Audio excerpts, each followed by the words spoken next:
I'm going to show you how to add data to your Replika account. So it's really easy, so let's get right into it. So in order to add data, all you need to do is interact with your Replika companion through conversations, sharing information and experiences. Just use the chat option and textures. Sharing information as you chat is a good method of adding data.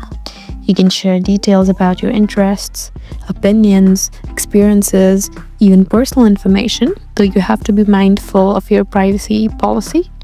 And you also need to use the voting system, so you can either choose to upvote or downvote the messages. So this is how you will be able to train the model and understand what kind of responses are preferred. Go back and tap on the top option and add memories, or you can also choose to add diaries. And now you can document some thoughts. Tap on edit, and it's completely your choice which you would like and which you would like to delete. So in this way you can successfully add data to your Replika account.